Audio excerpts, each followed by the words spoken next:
우리는 성령께서 우리의 기도 가운데 역사하신다라고 믿지만, 그러나 성경은 이 성령과 기도의 관계에 대해서는 많이 말씀하고 있지 않다라는 사실에 대해서 주목하고 과연 그런가 하는 사실을 함께 생각하는 중에 있습니다.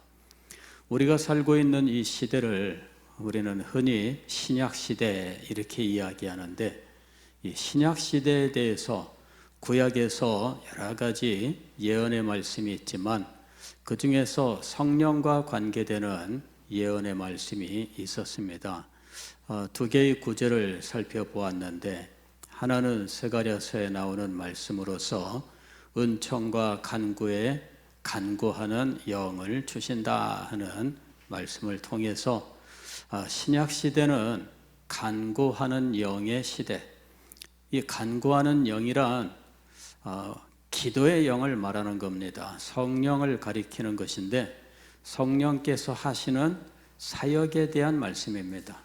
성령께서는 어떤 사역을 하시는가? 기도 사역을 하시는 겁니다. 그런데 그 기도 사역은 어디에서 진행되느냐 하면 우리의 영에서 시작되는 겁니다. 우리의 영혼에서 성령의 기도 사역이 시작되는 겁니다. 그래서 로마서 8장에서 성령께서 이 마땅히 빌바를 알지 못하는 성도의 영혼에 임하셔서 그 영으로 더불어 친히 간구하신다라고 말씀하신 겁니다. 성령께서 우리 속에 들어오시고 우리의 영혼에서 기도의 사역을 시작하시는데, 그 기도 사역은 성령 단독의 기도가 아닙니다. 성령의 기도는 항상 누구와 함께하는 기도입니까? 당신이 들어와 계신 그 사람의 영혼과 함께하는 기도입니다. 그래서 우리 영으로 더불어라고 이야기한 겁니다. 우리 영으로 더불어, 성령께서는 우리의 영혼과 더불어 기도 사역을 행하시는 분입니다. 그리하여 우리를 기도의 자리로 이끌어 가시는 분이에요. 이 간구하는 영이란 이렇게 우리를 기도의 자리로 이끌어 가시는 성령의 사역을 말씀하고 있다 하는 것입니다. 신약 시대에 대한 여러 표현 가운데에 특별히 성령의 기도 사역에 대해서 말씀하고 있었던 것입니다. 또 하나는 이 돌 같은 마음과 살 같은 마음, 바로 그 마음에 역사하는 이제 새로운 영의 약속입니다. 새로운 영을 약속하셨는데, 이 새로운 영은 돌 같은 마음에 역사하여 이 마음을 어떻게 바꾸어 놓느냐 하면 살 같은 마음으로 바꾸어 놓는다 하는 것입니다. 돌을 바꾼다라고 하는 것은 구약에서 여러 차례 예언의 말씀이 있는데, 하나님께서 율법을 돌비에 새기지 아니하시고 신비에 새기신다, 즉 마음에 새기신다라는 말씀이 있습니다. 이것이 신약시대를 가리키는 말이에요. 즉 하나님의 말씀이 어디에 새겨지느냐 하면 인간의 마음에 새겨지는 겁니다. 과거에 하나님의 이 율법은 어디에 새겨졌느냐 하면 돌에 새겨졌어요. 그리고 하나님께서 친히 돌에다가 그 말씀을 새겨 모세의 손에 들려주셨습니다. 모세가 그것을 가지고 와서 법궤 상자에다가, 법궤에다가 이것을 넣었습니다. 그리고 이 법궤를 언약궤라고 불렀던 거지요. 하나님의 언약은 율법과 함께하는 겁니다. 그래서 이 십계명 돌판을 법궤에 넣고 그것을 언약궤라고 불렀던 겁니다. 그러나 그 돌판은 지금은 찾을 길이 없습니다. 그것은 사라지고 말았던 거지요. 지금은 하나님의 법이 어디에 새겨지는 시대인가? 우리의 마음에 새겨지는 시대입니다. 그리고 그 마음에 새겨진 이 하나님의 법, 하나님의 말씀에 누가 역사하십니까? 성령께서 역사하시는 거예요. 성령께서 이 말씀을 가지고 우리에게 역사하실 때 그 말씀이 우리의 마음속에 깊이 깊이 작용하는 겁니다. 돌판에 새겨져 있는 말씀은 우리 몸 밖에 있는 겁니다. 우리의 마음 밖에 있는 것입니다. 그러나 이렇게 우리의 겉에 있는, 우리의 몸을 떠나 있는 이 외적인 사물에 기록된 것은 진정으로 역사하지 않았습니다. 그래서 하나님께서 우리의 마음에 하나님의 법을 새기시겠다라고 말씀하셨습니다. 이것이 신약 시대입니다. 또 신약 시대에 대해서 표현하는 또 다른 표현은 마음의 할례입니다. 마음의 할례. 할례를 받으려거든 어디에 받아라?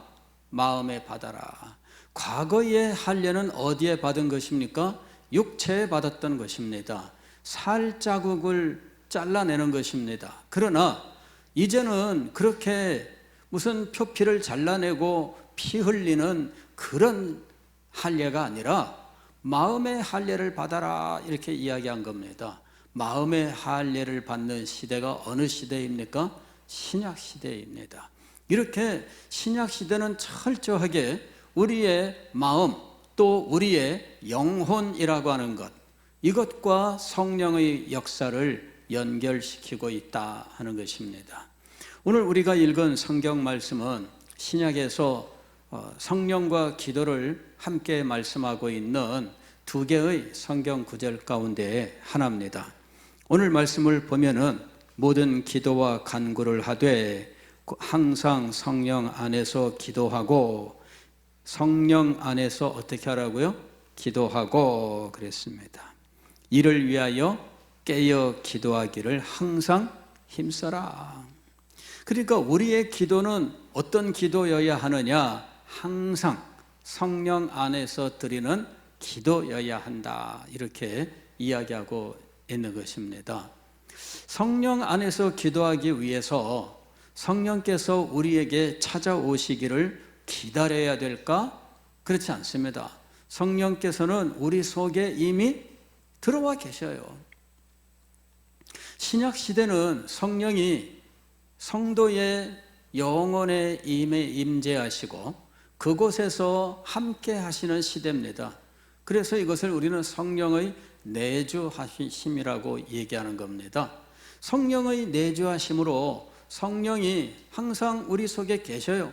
그럼에도 불구하고 우리는 기도할 때든 설교할 때든 성령을 주시옵소서, 성령을 부어주시옵소서, 혹은 성령이여 강림하사, 성령이여 오소서, 그런 그 성령이 항상 우리 밖에 계신 것처럼 표현을 하고 있지요.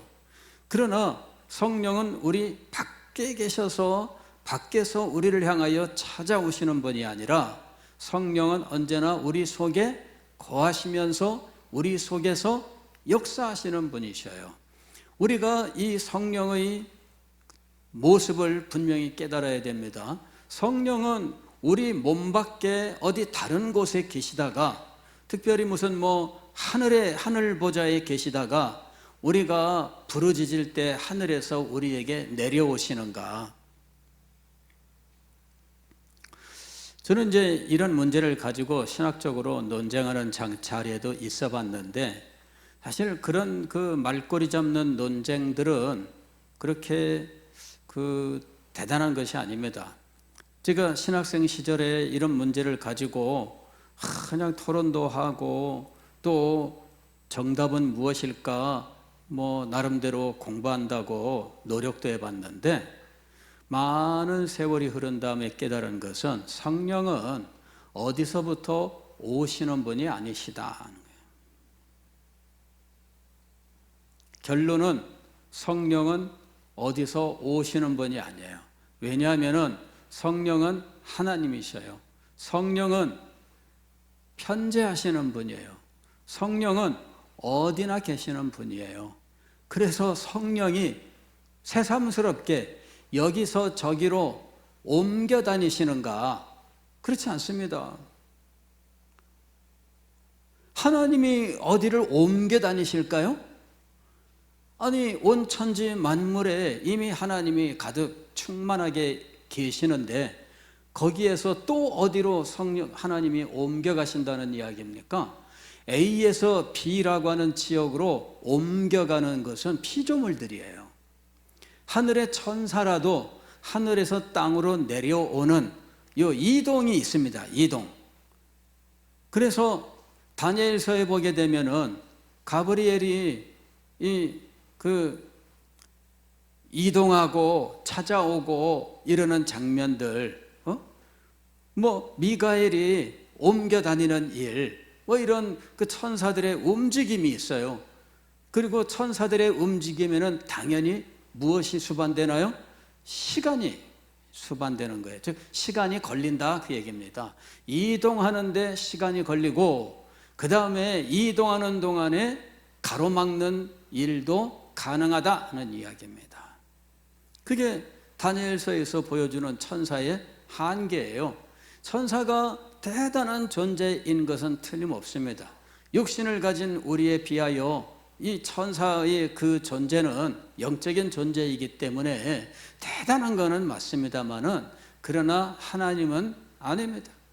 그래서 천사는 이동하는 존재입니다. 이동에는 시간이 필요한 존재입니다. 그거는 타락한 천사인 사탄과 모든 악령들도 똑같은 존재들입니다.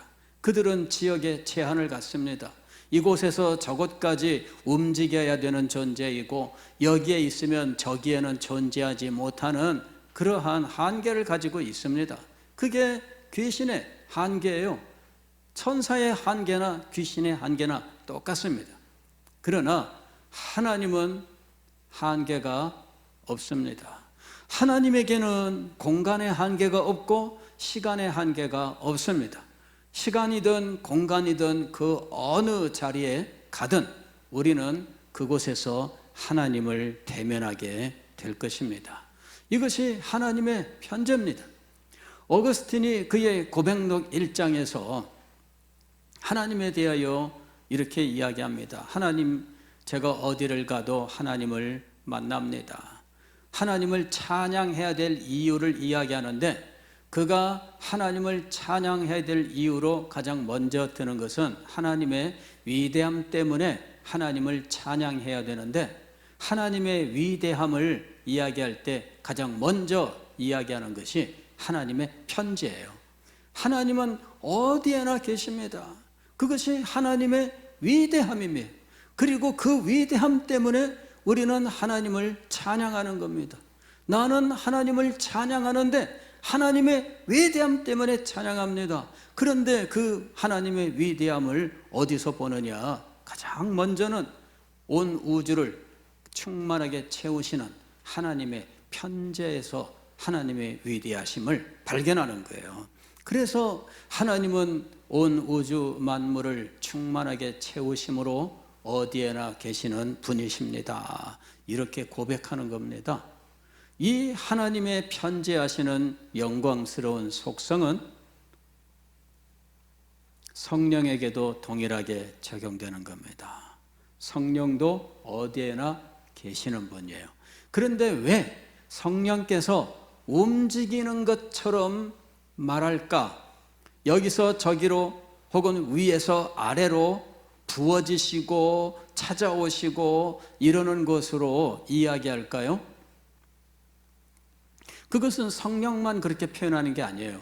하나님도 하나님 이곳에 찾아오시옵소서 이렇게 고백도 하고 기도하기도 하고 하나님이 찾아오셨다고도 이야기합니다. 그거는 인간의 표현일 뿐이죠. 인간의 표현일 뿐이에요. 하나님은 어디로 일부러 어디로 옮겨가시고 그러는 분이 아닙니다. 이미 거기에 계신 분이에요. 그런데 왜 그런 표현을 쓸 수밖에 없느냐? 그것은 하나님께서 어느 곳에서 특별하게 역사하시기 때문입니다. 성령도 마찬가지입니다. 어디에선가 성령이 특별하게 역사하십니다. 그럴 때 인간의 언어는 그것을 성령이 찾아오셨다 이렇게 표현할 뿐입니다. 그러나 성령은 이미 그곳에 계신 분이에요. 성령께서 그곳에서 특별히 당신을 나타내기를 원하셨고, 그곳에서 당신의 특별한 사랑을 표현하시고, 그곳에서 당신의 특별한 관심을 나타내시고, 그곳에서 능력을 베푸시는 겁니다. 그래 성령이 찾아오셨다, 이렇게 표현할 뿐입니다. 그냥 인간의 표현일 뿐이에요. 성령은 이미 계신 겁니다. 여러분의 영혼에 임하신 주의 성령은 이미 여러분 속에 거하시기 때문에 새삼스럽게 오실 필요는 없어요. 그러나 인간의 언어는 성령께서 그 순간 그곳에서 역사하신다면 성령이 오셨다, 이렇게 표현할 뿐입니다. 다시 말씀을 드리면 성령은 멀리 계신 분이 아니고, 성령이 어디 계시다가 우리한테 오기까지 시간이 걸리는 분도 아니고, 성령은 우리 속에 계시며 이곳에서 성령이 기뻐하시면 그 즉시 무슨 일이든 어떤 역사든 나타난다 하는 것입니다. 믿습니까? 성령이 역사하기 위하여 시간이 필요하지 않아요. 단지 무엇이 필요할 뿐입니까? 믿음이 필요할 뿐이에요. 왜냐하면 믿음이 없는 곳에서는 성령이 역사하지 않으시기 때문입니다. 그래서 우리에게 성령의 역사를 위하여 필요한 것은 오직 믿음입니다. 성령이 우리 가운데 거하십니다.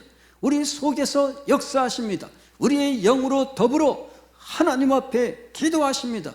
우리의 영이 하나님 앞에 기도할 수 있도록 성령께서 우리를 이끌어가고 계시는 것입니다.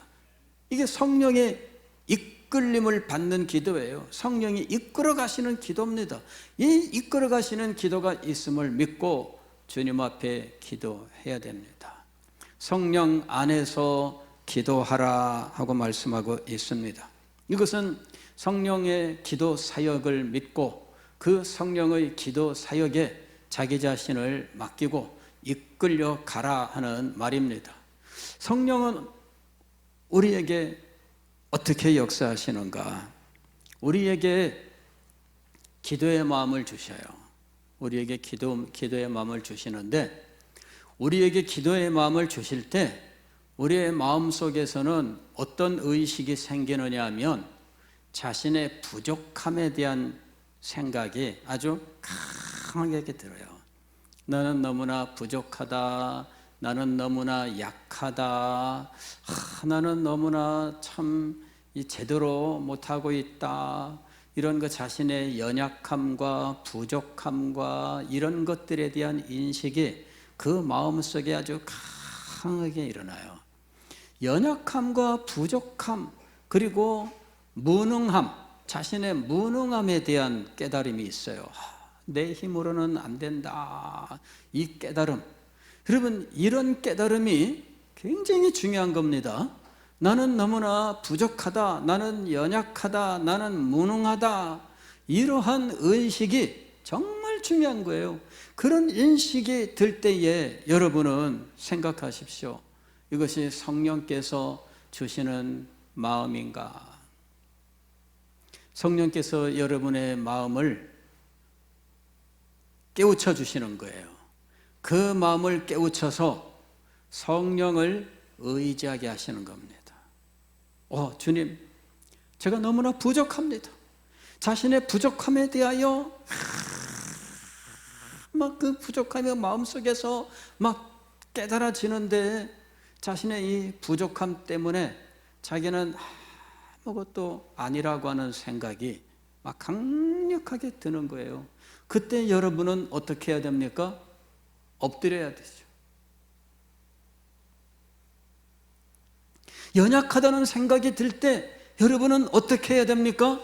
엎드려야 됩니다. 나는 무능하다 생각이 들 때 우리는 어떻게 해야 될까요? 엎드려야 됩니다. 그때 성령께서 우리에게 역사하기 시작해요. 우리에게 역사하기 시작해요. 내 힘으로는 할 수 없습니다. 내 능력으로는 할 수 없습니다. 나의 지혜로는 할 수 없습니다. 내 계획으로는 할 수 없습니다. 내가 세운 어떤 꿈과 비전을 가지고는 안 됩니다. 이런 철저히 자기 자신으로서는 안 된다는 생각이 자기를 사로잡을 때, 그럴 때가 있어요. 사로잡을 때가 있어요. 그때 우리는 어떻게 해야 될까요? 엎드려야 되는 거예요. 성령이 여러분에게 역사하고 계시는 겁니다. 그리하여 철저하게 낮아지는 거예요. 낮아지고 또 낮아지는 겁니다. 자기가 자랑하던 것, 자기가 자부하던 것, 자기가 믿고 의지하던 모든 것 아무것도 아니었다는 것을 깊이 깨닫습니다. 그런 것들을 모두 내려놓는 겁니다. 내가 자랑하던 것 있잖아요. 내가 자부하던 것 있습니다. 그저 그것이 자기에게는 마지막 자존심이 되기도 하고, 그래서 그것 때문에 그렇게 사람들에게 모질게 굴기도 하고, 그것을 지키기 위해서 그냥 투사처럼 싸우고 그렇게 물어뜯고 그런 삶을 살았던 거예요. 그런 마음 때문에 순종하지 않고 늘 자기 생각, 자기의 어떤 판단만 가지고 그냥 다른 데로 간 거예요. 말씀을 들어도 순종하지 않고 자기 생각, 자기 판단만으로 살아왔던 겁니다. 그런데 여러분, 성령께서 그것을 꺾으시는 거예요. 다양한 환경을 가지고 그걸 꺾으셔요. 그의 삶 속에 일어난 갑작스러운 환난도 있겠고, 갑작스러운 어떤 일들이 일어나면서 그가 자부하던 모든 것들을 다 꺾어 놓으시는 거예요. 그걸 꺾었는데도 자신의 무능함을 깨닫지 못하고 연약함과 부족함을 깨닫지 못하고 그 마음이 겸손해져서 주님 앞에 엎드리지 못한다면 문제죠. 과거에 우리 신학생 때 같은 우리 동창 되시는 분이, 저보다 연세는 좀 높습니다. 그분이 어느 날 우리 전도사 시절에 간증을 합니다. 장전도사, 하나님은 내가 믿던 모든 것들을 다 꺾으시더라. 내가 세웠던 모든 계획을 다 막으시더라. 내가 믿고 의지하던 모든 것들을 다 뺏어가시더라. 그래서 오직 하나님만 바라보게 하시더라. 간증을 해요. 그분은 사우디아라비아에 일을 하러 갔어요. 직장에서 관리직으로 갔습니다마는 그곳에 가서 7년 동안 있었어요. 그리고 거기에서 그 모래사막 가운데로 나아가서 예배드리고 전도하고 제자훈련하고 이제 이러는 일들을 했습니다. 그러는 과정에서 이분은 내가 신학교를 가야 되겠구나, 어떤 소명을 받게 됩니다. 그래서 신학 공부하고 목사 안수 받고 할 때까지 자기가 여기서 벌은 것들 잘 저축하고 이렇게 해서 하면은 되겠다, 나름대로 계획을 세웁니다.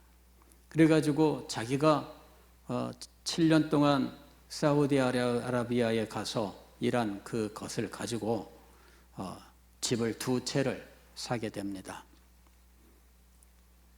그리고 이제 그거를 팔아서 신학교 다니는 동안에 또 목사 안수 받기까지 학비와 생활비와 다 하면 되겠다. 이분은 은행의 저축보다는 부동산에 투자를 해놨던 거예요. 근데 하나님께서 집안에 여러 가지 돈 들어갈 일들이 막 생겼는데 집이 딱 묶여 있으니까, 이 현금으로 바꾸는데 시간이 걸리니까 이 집이 있는데 지금 당장은 정말 아무것도 못하는 상황이 된 거죠. 두 채 중에서 한 채는 그걸 가지고 팔아서 이렇게 흩어버리고, 한 채가 남았는데 써야 될 순간에 돈은 없고, 이를 가지고 정말 그냥 나머지 월세방 부엌 하나 방 하나 있는 그런데 네 식구 딱 들어가 살면서 이 정말 쌀도 없는 이런 상황이 돼버리는 거예요. 그래가지고는 이분이 나중에 고백하는데 정말 뭐 거지처럼 된 거예요. 그때 자기가 깨달은 거죠. 인간의 계획은 소용이 없다. 내가 세웠던 모든 계획은 하나님께서 다 꺾으시고 막으셨다. 왜? 내가 그것을 통해서 내가 세운 계획대로 되었더라면 평생 동안 나는 내가 세운 계획으로 살아갈 겁니다. 사역자가 되어가지고 그렇게 살아서는 안 되는 거죠. 하나님께서 나를 훈련시키셨습니다. 간증을 하는데 제가 그 이야기를 듣고 참 깨달은 바가 많습니다. 하나님은 그가 믿고 의지하던 것들을 무너뜨리셔요. 은혜를 베푸시고 인도하시기 전에 그가 믿고 의지하던 것들부터 꺾어 놓으시더라고요.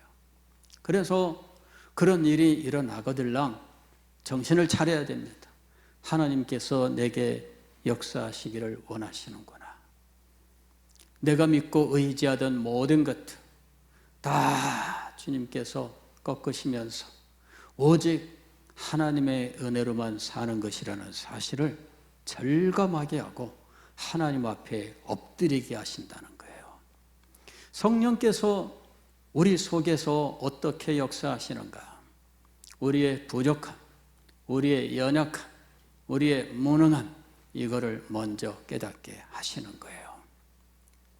그 다음에 자신의 이 연약함과 부족함과 연약함에 대한 이 강렬한 깨달음과 그것으로 말미암은 어떤 자신에 대한 절망입니다. 자신에 대한 절망은 어디로 인도받느냐 하면 자신의 죄악성으로 인도를 받아요. 내가 죄 가운데 있으면서 내가 이렇게 교만했구나 하는 사실을 알게 됩니다. 그러면서 자기의 죄를 하나님 앞에 고백하게 돼요. 자신의 죄를 고백하다가 자기 자신을 자책하는데 아주 정말 자기 자신에 대하여 말할 수 없는, 다른 사람이라면 표현할 수 없는 그러한 것들로 자기 자신을 표현해요. 이 병신 같은 것이, 이 바보 같은 것이 막 자기 자신을 스스로 책망하기 시작합니다. 찬송가에도 있잖아요. 이 벌레 같은 날 위하여, 벌레, 이 버러지 같은 존재, 자기 자신에 대한 혐오감, 이 자기의 죄에 대한, 죄 가운데 있으면서 그 절망 가운데 있는 존재가 얼마나 교만했었는지, 이게 천지분간도 못하고 하나님 앞에서 자기가 어떻게 그렇게 행했는지, 이런 것들이 자기의 마음속에 역사하는 거예요. 견딜 수 없는 마음이 들면서 하나님 앞에 대성통곡하면서 죄를 회개하고 자기의 모든 죄를 고백하고, 그래도 또 못 견디고 날마다 주님 앞에 통곡하면서 기도하는 거예요. 그러면서 자기의 죄가 무엇인지를 깨달아가기 시작합니다. 이것도 나의 죄였습니다. 이것도 나의 죄였습니다. 이것도 나의 죄였습니다. 전에는 자신의 잘난 것이었고 똑똑한 것이었고 대단한 것이었는데 그게 다 죄입니다. 다 하나님 앞에 회개하기 시작합니다. 누가 뭐라든 나는 이렇게 얘기하던 모든 것들 하나님 앞에서는 코웃음밖에 안 된다는 걸 알게 돼요. 다 주님 앞에 고백하기 시작합니다. 주님, 잘못했습니다.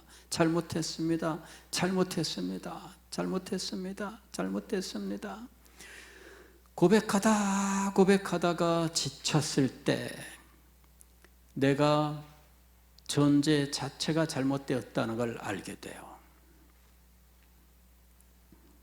그때부터 그에게 은혜가 밀려들기 시작하는 겁니다.